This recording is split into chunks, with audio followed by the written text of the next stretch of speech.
Okay, so now we're actually gonna start off with Cobra Kai. We might as well just get the TV stuff out of the way. So with regards to YouTube Red, which this season one came out of, there was only one show that I knew, but I don't remember like the full name of it. But I know is that one that PewDiePie, that show that he starred in basically.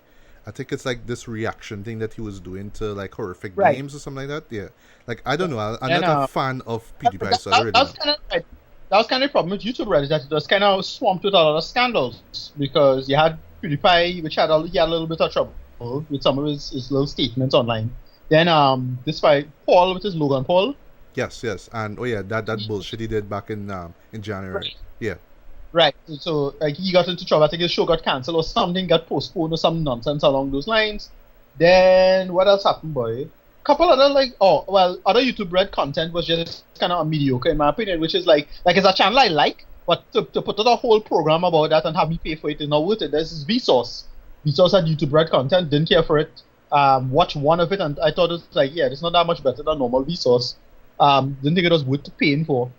And then there's another two YouTubers I actually enjoy following. I like their channel, but again, they decided to do this their own show and it was terrible. That was Game Grumps. They had some I forget the name of it, but it's basically a gaming kind of show on YouTube Red. So I thought, well, YouTube Red is trash then. They're not gonna put out any good content or they're not gonna spend any money on any of this. And they have good names behind them because like in the case of the Game Grumps, their show, they had Dan Harmon, Oh really? give it his thumbs up, and he had a little cameo in it. So I Okay. was like, all right, they have good people supporting them, but holy shit, the production values and just the effort just is garbage. So I kind of wrote off YouTube Red, but then I heard about, the show you watch. I heard about Cobra Kai, and I was like, what? This good? All right, I'll give it a chance. Eventually, but you decided to watch it before me, and I had so many other good programs that I had to watch before, so it's like, all right, well, that. Yeah, well, just for me, it's just that I just decided, what the hell, I'm gonna just take some time, take the time that was allotted to me, and actually check out the show, see what the big deal is, But for one thing, so from now we're gonna stop seeing YouTube Red because now they've changed their name to YouTube Premium. So yes, because I wasn't in the know, and because I don't know, I'm sorry, it's just that at the end of every episode they say YouTube Red, so fuck it, I just said YouTube Red. But yeah, now they're YouTube Premium now. And what was the sort of like marketing gimmick for the show here is that you could watch the first two episodes of Cobra Kai for free on YouTube, and then you'll just have to subscribe to YouTube Premium to watch the whole season, right? Yeah, they did that with the same Game Grumps show. They showed that the Game Grumps started. Same thing. You Okay. get the first two episodes free. Yeah, that's kind of the metric. Yeah. All right. I didn't know that actually. Okay. Cool. All Right. right. So if the title did not suggest it, this show is pretty much a not so much a spin-off, sorry, but a sequel of sorts to the highly popular. I was gonna say iconic, but not really. In my opinion, the highly popular Karate Kid series from the mid to late 80s. I Okay. just yeah. And It's a pretty popular movie. it is, especially first movie. Like, It's a in pretty terms popular of movie. like 80s pop culture, it does deserve a Yeah. spot there. It is a classic of, those 80s, coming of age teen. Right. I don't want to call it drama, but it is a drama in a sense, but it just has karate in it. So for Right. one thing, like I'll just say this right off the bat, while I do really appreciate and enjoy the first film, and I kind of let the two sequels slide. I wasn't a big fan of two. Three was, a little bit better, but With Hillary oh, Swank. sorry. Do you want with Hillary Swank? We'll get to that. Actually, good thing you bring up that because yeah, in '94 there was this sequel that nobody asked for called The Next Karate Kid. I don't think a lot of people actually remember it, Right. but I do remember it being in theaters. I saw it once on local TV, and I just immediately forgot about it. And that's I before remember Hilary seeing Swank became, the Oscar winner, and right. for Boys Will I Cry and blah blah blah. That's why I'll always remember that movie. But I saw that when Gulf City had a cinema. Yes, kids, Gulf City had a cinema. I went to see it there, and I went to see it doubled with Blank Man. Ooh, taking it back to Holy shit. '94, boy. Taking it back to Yep. '94, boy. So you remember the show at all? Like it ever stand out to you? Because I remember bits and pieces more Um, of Blank Man a little bit. than Next Karate Kid, to be honest. Yeah, I barely remember it as well, but yeah, I do remember a good chunk of it where she had to she had kind of roughly the same. It was the same story that the first film had. It was just they decided to make a gender kind of thing about it, and she's somehow more of a victim because she's a woman apparently. So they made it out like that. That's how it came across. Right. So that's pretty much it. They didn't really change the story. They made it. Well, her dad is important to her life. I forget the details of the plot, but yeah, it was pretty bad. Yeah, I just remember one shot of her jumping like in front, like on top the front of the car. Like that was just the Right. one shot that I remember. Everything else, I Right. don't remember shit, right? Anyway, Yeah. so Pat Morita came back, and it was the whole thing. yeah. And while we're on the subject of that, there was the 2012, I think it was, remake, quote unquote, which Will Smith and Overbrook Entertainment, well, his production company put Right. out, put Jaden Smith as the lead, and Jackie Chan. And no, it's not karate, folks. We know that. Ha ha ha. Wink at the camera. Like that. I actually like that movie. I didn't expect to like that movie as much as I did. Okay, here's the thing. I didn't hate it. It actually surprised me, and this show was actually longer than I think all of the Karate Kid movies, not combined, of course, but just each one. Because this one clocked in, I think it was like about 2 hours, like 15 minutes. But somehow, I think it's maybe because of the chemistry that Jackie Chan had with Jaden Smith. And well, Right. I think this was like the first appearance of Jaden on screen. I think it, if I'm not mistaken, and yeah, it actually kind of worked. I mean, it wasn't perfect. I mean, Right. once again, it kind of But- get rid of the fact that that no, it's not karate, folks. We get it. It's kung fu. Okay, Right. they're in China. Come on, bear with us now. No, it, but it was the entertaining only way enough. to fix a simple way to fix it, so just have him justify the Karate Kid title, was just have him learn karate from one of the masters, and then that's the move he uses to kick the guy's ass at the end. So he uses a karate move to kick the guy's ass, and hence he justify the title. Yeah, That's yeah. all they had to. All they had to do to make that work, but that's about it. And Right. they just didn't. Yeah. No, they didn't. But the training stuff was cool. I always remember the song that Justin Bieber did for it. Never Say Never. Yeah. Never Say was great. Never.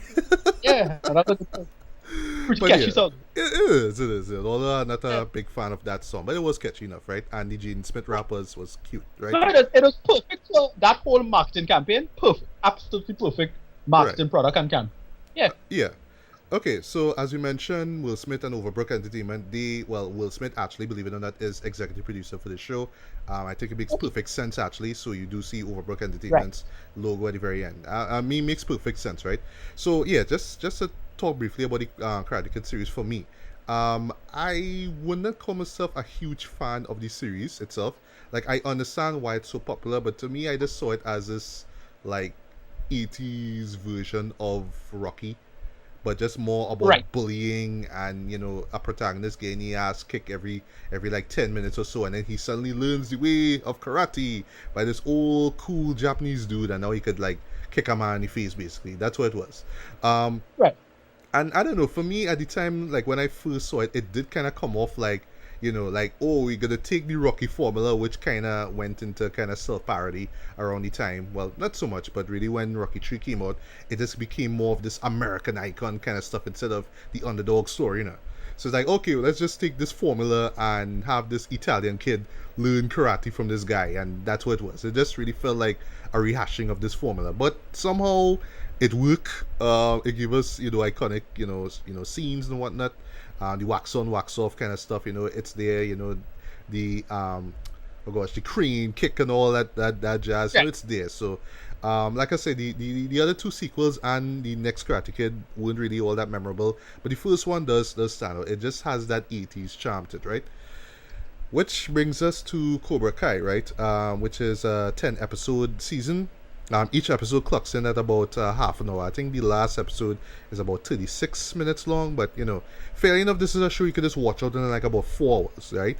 And just right off the bat, I'll say this is like a perfect call from YouTube Premium in making sure that these episodes are just so easy to digest.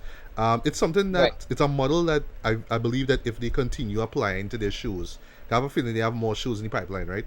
And people respond to it, positively, then I don't know, maybe you well, I'm not saying that Netflix gonna just instantly just shorten all their shows to half an hour, but at least they could get rid of this whole 12 episode, 13 episode run, season runner basically, which is what I was kind of complaining about last time when I talked about Luke Cage season 2. We both enjoyed season two of Luke Cage, but yeah, the 13 episode run though, it was just like, yeah, we started to get a little tired of it. And then also too, it's because of it's bingeable. That's how it's designed, right? Right. So it is Right. challenging to sit through 13-hour long episodes. Now in the case here with Cobra Kai, since these episode clocks in basically about a half hour, it's easy. And because of the story and because of the characters, it's easy enough to digest basically. So what is this story about? So it's set 34 years after the first movie, right? So if you remember at the very Right. end, there was the All Valley Karate tournament, basically. Um, Daniel Larusso, who is played once again by Ralph Macchio. Macho. Macchio, right? Okay, right. Ralph Macchio, my bad. Right. So he basically did the crane kick that kick to the face of Scott Lawrence, who is played once again by William Zabka. He was the Right. antagonist. He was the bully, the douchey white boy who was just taking advantage of Daniel. And it was more or less spurred on by the fact that Daniel was in love with the guy's well, I believe it was ex-girlfriend, or they were like about to split up basically. I think that's how it went. I haven't seen that show in ages, right? So forgive me. Right. And just to stop here just for a second, right? Uh, Apparently I didn't even know about this, but there's like a few videos out on YouTube right now. I actually watched one of them after watching season finale of this show. That kind of says that Daniel was the leader. And like the stuff that he That's says, okay. it's very one sided. But like, you know what? That actually kind of makes sense when you think about it, Right. No, because yeah. No, there's a lot of writing, a lot of literature and writing up to show that Daniel actually instigates a lot of the aggression going on. It's like, yeah, Daniel is the asshole in this. Like, he is in the wrong. If you think yeah, about it, in the first film, there's really like add it up. There's make it look like everything is framed as if Daniel's the victim and he's the weakling and he's the underdog. But like Daniel start most of the shit. yeah, you're right, you're right. Yeah, and just watching one video, I was like, holy shit, that's actually kind of true though. But I will talk about how that works in this season here in a bit, right? So the story, well, surprisingly enough, centers more on Johnny himself. So 34 years after he lost, and his sensei pretty much kind of humiliated him before losing, right? And he Right. was like the brutish sensei of the Cobra Kai karate school at that time. He's just this washed up loser. So it's pretty much like how you would expect this character, this bully, this guy that you're supposed to hate from the first film. This is how you expect him to be now. So he's washed up. His wife left him. His son doesn't want anything to do with him. And at the same time now we see Daniel LaRusso now, and he just have everything. He just like the success. He's on the success spectrum basically. So Right. he has his car dealership. He has different branches all over LA basically. He has a wife. He has a son and a daughter. He living in a fancy home, and everything is like great for him there.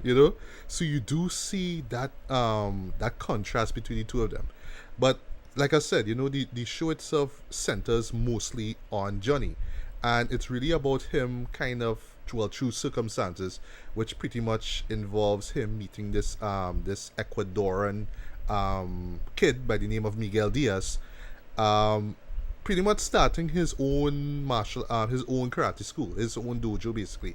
It's in a strip mall now, so it's close to where he lives. And yes, it's called Cobra Kai because he does believe even though he had that falling out with his sensei years ago, he still holds on to the ideals of Cobra Kai, which is strike first, strike hard, no mercy, right? And he just sets it Right. up right there. And I love how realistically it goes about like this. So it's not like, oh, he just puts up a sign and boom, students roll in. He now has to realize that this is the age of social media, so he's going at it with flyers and stuff, and the flyers stuff not working. So it's a nice little scene where Miguel like does this, like designs this simple website, and to him it's just like, okay, well, I really don't know about these things because my brain's basically still in the 80s. Like I still listen to hair bands. I drive in a Porsche. Like I just Right. trying to live on to the 80s now. There's even a couple of scenes basically where he's watching I don't know. Well, I actually kind of sorry that I never watched these series in this Iron Eagle. Like I know that's like a Okay. real 80s throwback, but like I don't know. I just always saw that movie as this like this cheap version of Top Gun. I think it came out around the time when Top Gun was big, net, those aerial action flicks, you know what I mean? But there's scenes where he is watching scenes from Iron Eagle now, Um, but yeah, Right. basically, so you're seeing, so yeah, so he's starting up the school basically, and through some circumstances which I don't want to reveal, Daniel finds out about this, and because has, because he's more or less kind of moved on from the past, him seeing Johnny starting up this dojo again is like, an instant red flag. It's like, no, no, no, no, no. We can't do this shit. We can't do this. Cobra Kai is bad. What they're doing is bad. They're teaching students the wrong thing. This is not what karate is about. It's not about striking first and hitting a man when he's down and all that kind of stuff. It's about balance, right? And that's the stuff that he learned from Mr. Miyagi way back in the days and whatnot. And there's even a couple of nice little throwbacks, like you see some flashbacks from the old movie. There's even a nice little scene where you see him at Miyagi's tombstone, actually. So they make for some very great moments here. Um, but the story gets deeper here because, once again, through some circumstances I don't want to reveal again, Johnny's son, Robbie, Right. actually ends up becoming a surrogate student, if you will, of Daniel. So it's like, well, Daniel doesn't really want to train him, but he does feel eager to learn. And from the boys' perspective, because they kind of set him up as just this slacker basically. So him and his two friends just like to try to rob stores and whatnot. They even break in people's homes, just steal items and sell it to make money. And in case of Robbie, he ends up getting this job at LaRusso's place, one of his car dealerships. So the idea is that he just want to embarrass his dad now because he know that Johnny just have this hate relationship with Daniel. It's even to the point where when one scene his Porsche gets destroyed and they actually tow it to LaRusso's place now. And he just does not want to see that man face at all. He does not want to confront him. But eventually they do confront, and it's all like, they're angry and whatnot. Daniel doesn't want to see Johnny. Johnny's just like, I don't want to see your face again, wherever it is, right? And then it goes even further now where Daniel's daughter, Samantha, has this relationship with Miguel. And Miguel at the time is like one of the heads, one of the main students of Cobra Kai, and she learns that later on. But in his case, it's like, well, he doesn't want to tell her because if she knows that, then the dad will find out, and then he'll get mad, and the relationship will get mashed up, and all that kind of stuff.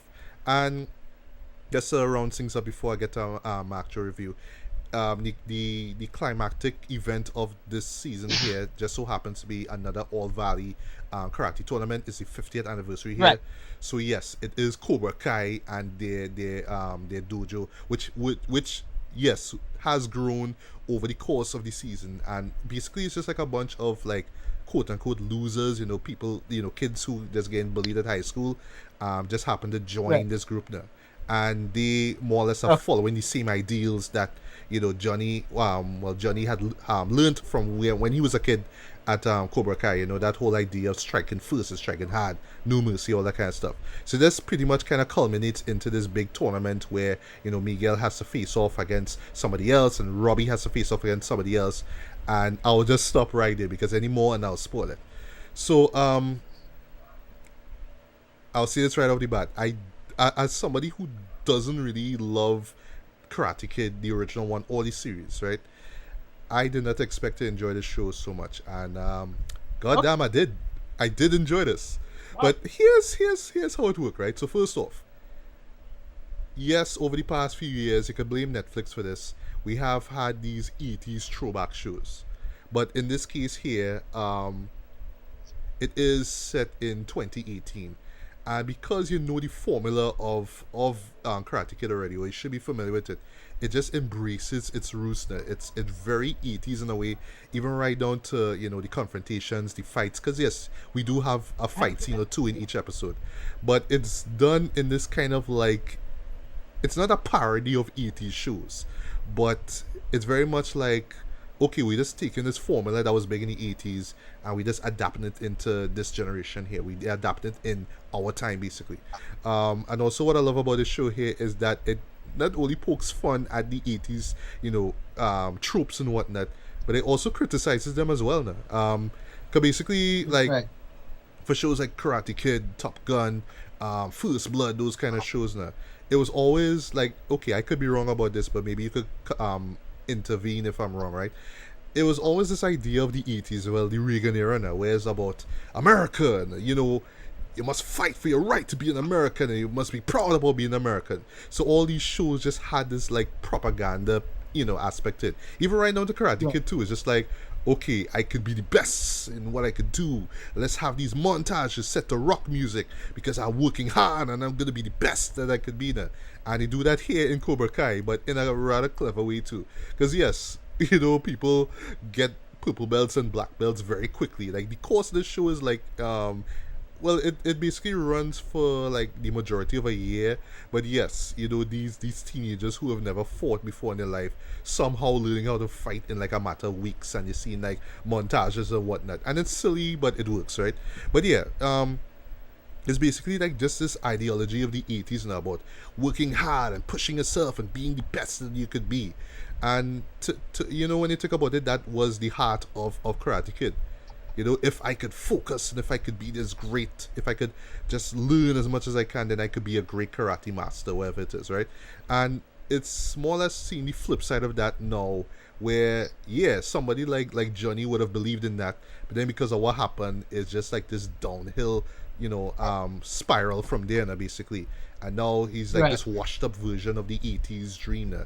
You know what I mean? He still holds on to the 80s. It's even to the point where in one scene, well, a really nice scene actually, where Daniel and Johnny were at this bar and they were talking about the same girl that Daniel was in love with in the first movie. But it's just like, yeah, well, she married now, and she on Facebook now, but I try to add her, but it's like I'm married now, so I can't even go on that. But Johnny's like, what's her Facebook? You know what I mean? So it's those Right. little Oh, John subtle did that. moments, yeah, those little subtle moments that I really like now. Because yes, both Daniel and Johnny have to move on with their lives, but it's just that Johnny in his case does not want kind of finds it difficult to do so, and then later on you realize that Daniel is the same way as well. You know what I mean? It's just like, yes, I won, I brought honor to my master, to my sensei, basically, and he's passed away, so now I have to move on with my life. I have a family now.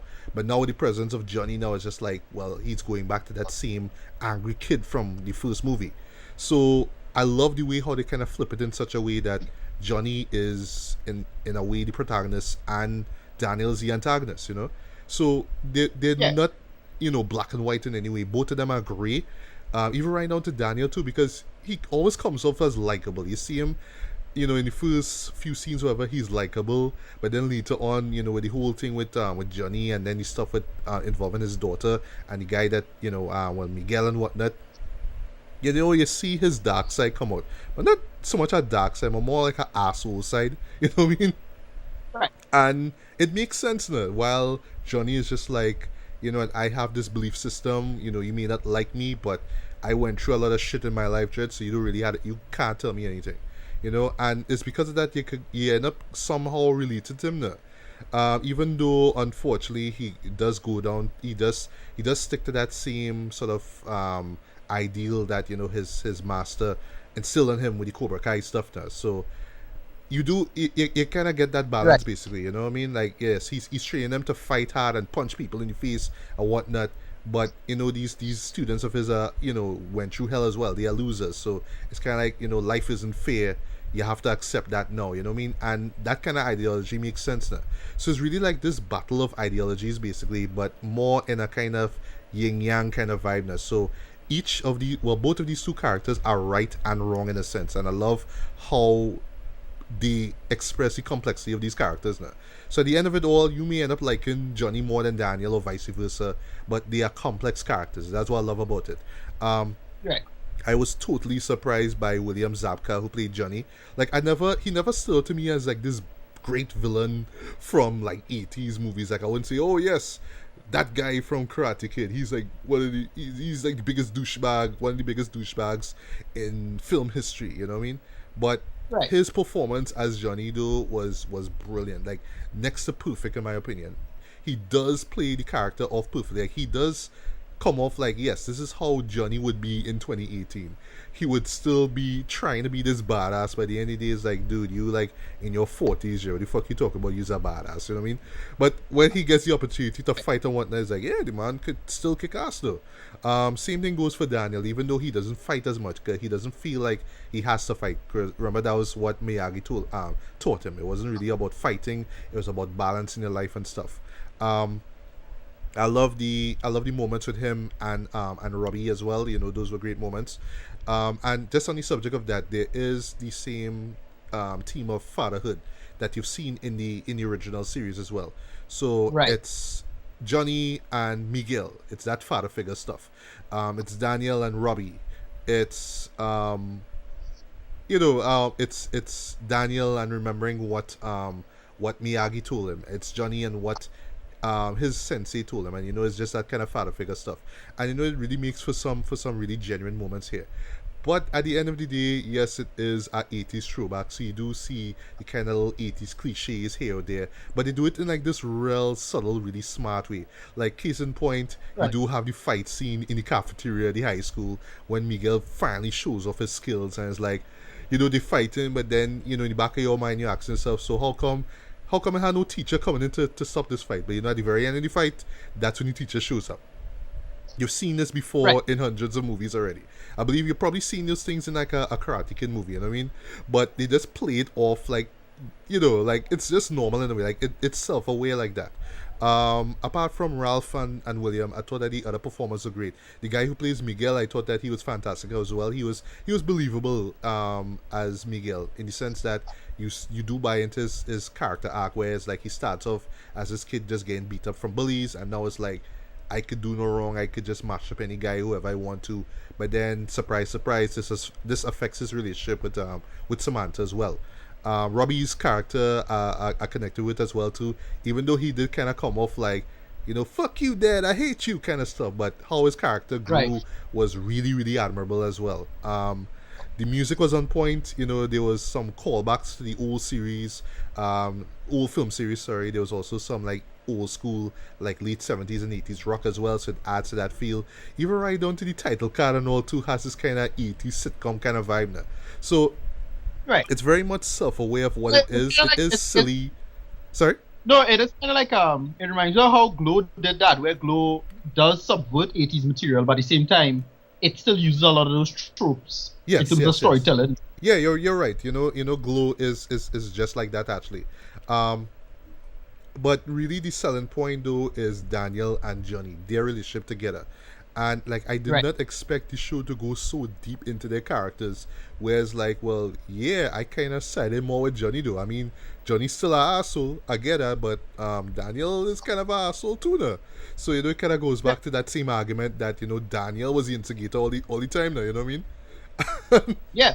But I also love how the show does just stop for them to say, well, I'm sorry for what I did 34 years ago. It's just like, well, yeah, we grown men. We understand what happened.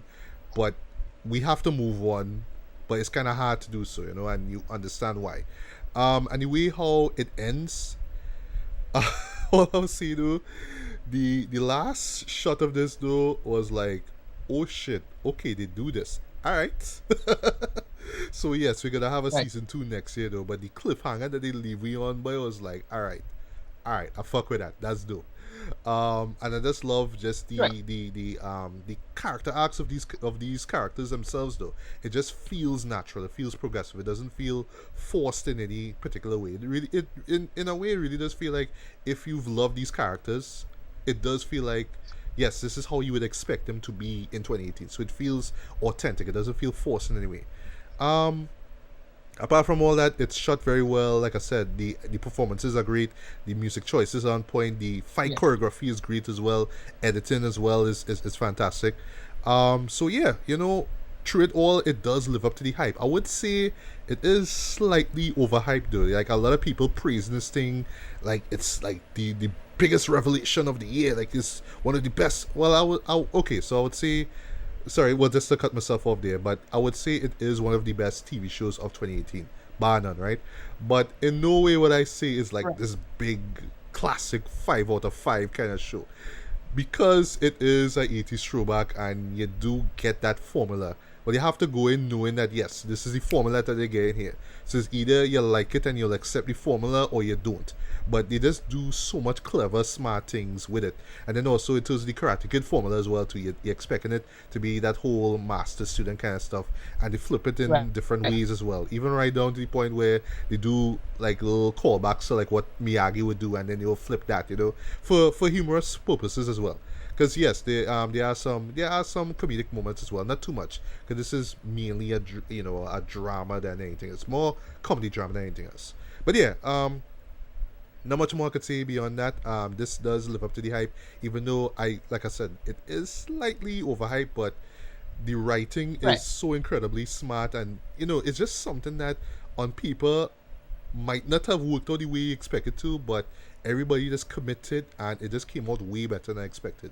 So for me, season one of Nice. Cobra Kai easily gets a strong 4 to 5, man. Definitely check it out. Nice. Even if you're not a fan of Karate Kid or you don't love it as much as I do, you will enjoy it in some way, shape, or form. And like I say, it's just those two main characters, Daniel and Johnny. Those two, especially Johnny, they sell their performances though. You buy into their progression as characters, and just seeing them on screen though was just incredible. So that and just the other subplots, which I felt came together quite nicely. Yeah, makes for a fun, a fun binge, a fun binge watch basically. And like I said, because these episodes clocking at roughly a half hour, you could just run through these shows and like run through the whole season in like about a 4 hours tops. And yeah, Right. I'll probably expect you will watch this again. Like I see myself watch this over again before year's end, but I really definitely can't wait to see what they do next with season 2 of Cobra Kai.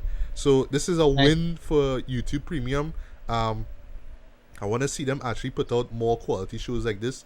Let them be like a rival to Hulu and I was gonna say Amazon for a bit, Hulu and Netflix, and yeah, I mean who knows what other show we'll see. I'm not expecting it to be some other 80s throwback, but hey, this one actually would, so who knows? But yeah, strong 4 to 5 for Cobra Kai season 1. Don't sleep on this one for sure.